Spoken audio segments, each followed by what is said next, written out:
URLThe, the 23rd of November 2017, updated 2132, the 22nd of November 2017. Get short. URLThe, U.S. House of Representatives held a hearing on appropriations for U.S. aid to Africa in October.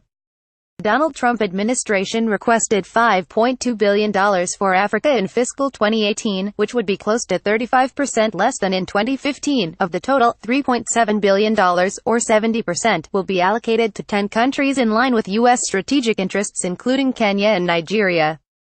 The hearing reflected the focus and direction of Trump's African policy, as well as the discrepancy between the U.S. Congress and its Department of State, which exposed the political logic and moral risk of the U.S. foreign aid management structure. Cheryl Anderson, the acting assistant administrator at the U.S. Agency for International Development (USAID) for Africa, attended the hearing and mentioned the importance of supporting development in Africa. Disease and conflict have no borders, she said, so underdeveloped markets can limit potential global economic growth. Supporting economic development in Africa not only creates jobs that increase economic growth and political stability in Africa, it also provides economic opportunities for U.S. companies and workers. There are 4 policy priorities for Trump administration when it comes to allocating Africa budget. First, advance U.S. national security interests in Africa through programs that support partners fighting against terrorism, advance peace and security, and promote good governance. Second, ensure programming asserts U.S. leadership and influence in the continent. Third, design programs that foster economic opportunities and spur mutually beneficial trade and investment arrangements for the American people and African partners. Fourth, focus on efficiency, effectiveness, and accountability to the American taxpayers.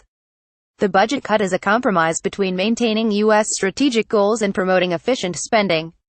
According to Donald Yamamoto, the acting Assistant Secretary of State for African Affairs, Africa is emerging, which forms the foundation of U.S.-Africa relations. The assistance will go to countries of the greatest strategic importance to the U.S. To mitigate the impact of reductions, the U.S. will use its programs to leverage more private sector funding while encouraging countries and donors to make more contributions. The budget proposal encountered much criticism during the hearing. Democrat Karen Bass described the budget as short-sighted, highlighting several contradictions such as touting peace while cutting peacekeeping and development efforts. Democrat Joaquin Castro warned the cuts will reduce U.S. influence and open political opportunities for rival powers.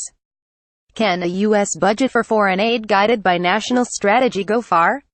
U.S. foreign aid is decided by the Department of State, which is responsible for foreign affairs. The Africa budget is drawn up by USAID and the Bureau of African Affairs. Trump's American First ideology has placed Africa at the bottom of U.S. strategy. The budget reflected its policy. U.S. foreign policy is influenced by pragmatism. Development issues have become important topics of global governance, so a depoliticization trend is inevitable.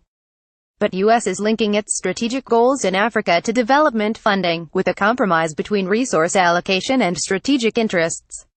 The pragmatic method goes against the essence of development. U.S. policy contradicts its goal.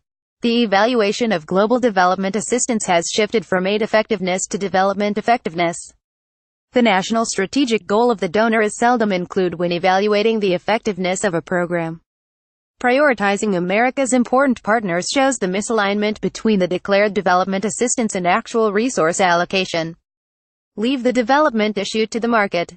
With geopolitical thinking, the U.S. focuses more on its business interests in Africa. As a result, the Trump administration is trying to leverage more private investment through public-private partnerships, generating economic opportunities for U.S. companies. But development assistance is meant to provide public goods that support the development of recipient countries. This means large investments and long payback periods. Whether this is compatible with business motives is still unclear.